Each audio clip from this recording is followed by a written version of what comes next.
Welcome बच्चों। आज हम शुरू करेंगे इकाई 10 और जिसका नाम है जीवों में उत्सर्जन। बच्चों, जब हम चाय बनाते हैं तो चाय पत्ती छान कर फेंक देते हैं और चाय पी लेते हैं। चाय पत्ती के उपयोग के बाद अनुपयुक्त, अपशिष्ट और अनावश्यक चाय पत्ती को फेंक दिया जाता है। ये तो सभी को मालूम है, सबने चाय पी होगी और चाय बनते हुए भी देखी होगी। तो ये देखिए कि चाय को जब हम बनाते हैं तो चाय पत्ती को छान कर हम फेंक दिया जाता है। ठीक इसी प्रकार से प्रत्येक जीवों में श्वसन, पाचन, परिसंचरण आदि प्रक्रियाएं होती रहती हैं। इनके परिणाम स्वरूप कई ऐसे पदार्थ बनते हैं जो शरीर के लिए अनावश्यक एवं हानिकारक होते हैं। इन अनावश्यक एवं हानिकारक पदार्थों को शरीर से बाहर निकालने की क्रिया को उत्सर्जन कहते हैं। तो जो अनवांटेड मटेरियल जो हमारे शरीर में जाता है, हम पता नहीं क्या क्या खाते हैं दिन भर, तो सब जो चीज़ हम हमारे अंदर जो चली जाती है उसके बाद जो हमारा शरीर जिसको पचा नहीं पाता है और जो हमारे शरीर का अनवांटेड वेस्ट मटेरियल होता है वो जो बाहर निकलता है शरीर से, उसको हम कहते हैं उत्सर्जन या एक्सक्रिएशन। तो हमारे शरीर में उत्सर्जन की आवश्यकता क्यों होती है, अब इसी का कारण भी जान लेते हैं। शरीर में विभिन्न क्रियाओं में बना नाइट्रोजन युक्त पदार्थ जैसे यूरिया, अमोनिया आदि अनावश्यक एवं विषैले पदार्थों को शरीर से बाहर निकालने हेतु उत्सर्जन की आवश्यकता होती है। तो हमारे जो शरीर में नाइट्रोजन से युक्त पदार्थ बन जाते हैं जैसे यूरिया, अमोनिया, इस तरीके से हमारे शरीर में ऐसे अनवांटेड या विषैले पदार्थ बन जाते हैं जिन्हें शरीर से बाहर निकालना बहुत ही आवश्यक हो जाता है। इसलिए इस कारण से उत्सर्जन की आवश्यकता होती है। हमारे शरीर का कौन सा अंग है जो रक्त के लिए छन्नी का कार्य करता है और उसका आकार सेम के बीज जैसा होता है? तो देखिए, सेम के बीज जैसा जिसका आकार होता है वो होता है वृक्क का। वृक्क किसे कहते हैं? किडनी को कहते हैं। किडनी का जो आकार होता है बिल्कुल सेम के बीज जैसा होता है। नेक्स्ट पेज पर आते हैं। नीचे दिए गए कथनों के आगे सत्य अथवा असत्य लिखिए। पसीना उत्सर्जी पदार्थ है, सत्य। और फेफड़े उत्सर्जी अंग नहीं है, यह असत्य है। वृक्कों से रक्त छनने के बाद मूत्रवाहिनियों से होता हुआ मूत्राशय में एकत्रित होता रहता है, ये बिल्कुल सत्य है। मूत्र अम्लीय नहीं होता, ये असत्य है। पत्तियों से कार्बन डाइऑक्साइड रंध्रों, छेदों द्वारा बाहर निकलती है, ये सत्य है।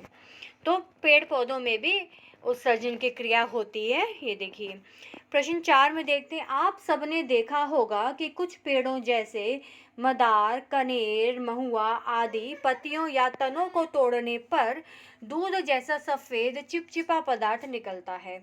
ये पौधों से निकलने वाले उत्सर्जी पदार्थ हैं। इसी प्रकार निम्नलिखित में पौधों से निकलने वाले उत्सर्जी पदार्थ के नाम छांट कर लिखिए। तो जैसे चिपचिपा पदार्थ आपने देखा होगा कुछ पेड़ों में से निकलता है, या दूध जैसा आपने देखा है उनमें से निकलता है, तो आपने सब देखा है। तो इसे हम क्या कहते हैं? उत्सर्जी पदार्थ के रूप में इसको बोला जाता है।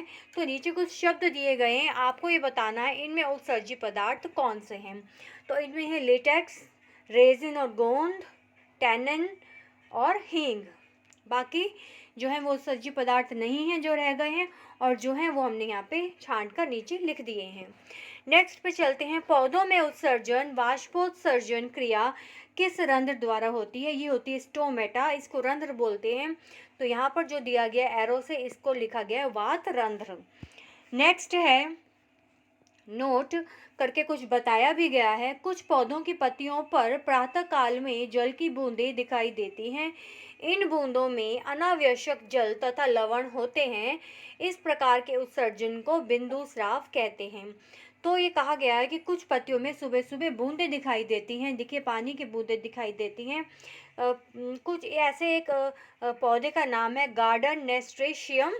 तो आपने इसको देखा होगा और कुछ ऐसा कहीं पर महसूस भी किया होगा, या कहीं आपके संपर्क में ऐसा पौधा कभी आया हो, तो आप इसको सोचिएगा और उसका नाम भी बताइएगा। नेक्स्ट देखते हैं प्रश्न 6। स्तंभ ए तथा स्तंभ बी को मिलान कीजिए, से मिलान कीजिए। इसका में है रक्त से है हीमोग्लोबिन, त्वचा मेलानिन, मूत्र है यूरोक्रोम, मल है स्टर्कोर, स्टर्कोबिलिन। नेक्स्ट है, सुमेलित कीजिए। जंतु और उत्सर्जी अंग बताए गए हैं। मनुष्य का है वृक्क उत्सर्जी अंग, चपटे कृमि का होता है अधिवृक्क, केंचुआ उत्सर्गिकाएं, कीट की होती हैं मैलपिगी नलिकाएं। सही शब्द लिखिए। जंतु है मछलियाँ और स्पंज, इनका जो उत्सर्जी पदार्थ जो निकलता है अमोनिया।